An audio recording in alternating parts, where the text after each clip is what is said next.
মেয়েদের online business সম্পর্কে ইসলামের মতবাদ কি? লাইভে আসা যাবে কিনা? রিসেন্টলি আপনারা দেখবেন কিছু কিছু মেয়ে হয়তো স্বামীর সঙ্গে ডিভোর্স হয়ে গিয়েছে, পরে ফুড ব্লগিং শুরু করছে, ফেসবুকে একটু ভাইরাল হয়ে গিয়েছে, টাকা পয়সা কামাই ফেলছে, ভাবে আর পাটা মাটিতে পড়তে চায় না।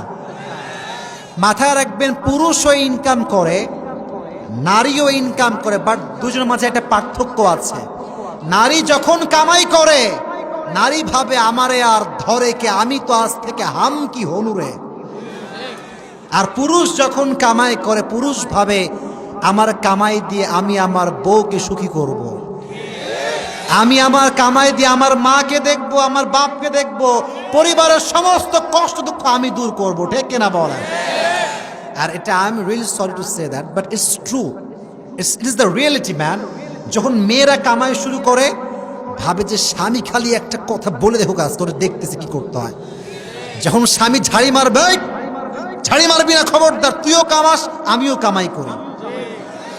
কথা বলো, কারণ যুবক, কথা বলো, কথা বলো, কথা বলো। মেয়েদের বিজনেস করা জায়েজ, না জায়েজ কিছু না, বাট কোনো মেয়ে যদি বিজনেসের পাল্লায় পড়ে স্বামীকে ভুলে যায়, পরিবারকে ভুলে যায়, পরিবারের যত্ন ভুলে যায়, তার জন্য বিজনেস করা কখনো জায়েজ কাজ হতে পারে না। পরিবার সবার আগে। আল্লাহ বোনদেরকে এটা বোঝার তৌফিক দান করুক, পড়া আমিন।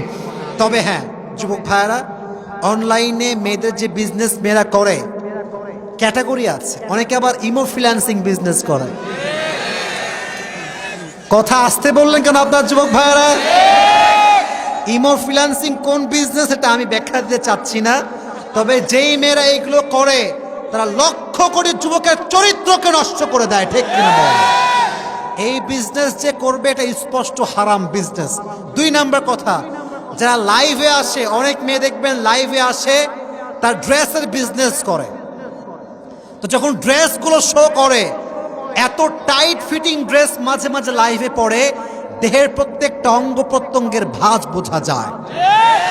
এবং অনেক যুবক যখন লাইভ দেখে, I am so sorry to say that, I am so sorry, যুবকটা মূলত লাইভে তার কাস্টমার হয়ে আসে না, তাকে ভোগের দৃষ্টিতে মজা নেওয়ার জন্য সে লাইভে জয়েন করে। ঠিক কিনা?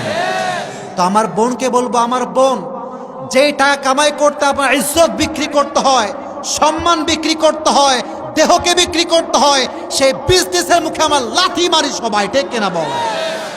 যেই সম্মান আমাকে সম্মান বিক্রি করে অর্জন করতে হবে, সেই সম্মান আমার দরকার নাই। আল্লাহ আমার বোনদেরকে হালালভাবে অনলাইন বিজনেস হোক বা অফলাইন বিজনেস হোক, হালালভাবে করার তৌফিক দান করুন। সকলে পড়া আমিন। নবীজির প্রথম স্ত্রী ছিল Khadija, the biggest business magnate in Medina, সবচেয়ে বড় ব্যবসায়ী ছিল, বাট হারামে যায়নি, সারা জীবন হালাল কামাই করেছে, তার জীবনটাকে সে সফল করেছে। ঠিক কিনা বলো যুবকেরা? আল্লাহ আমাদের সবাইকে আমল করার তৌফিক দান করুক। সকলেই মন খুলে পড়া আমিন।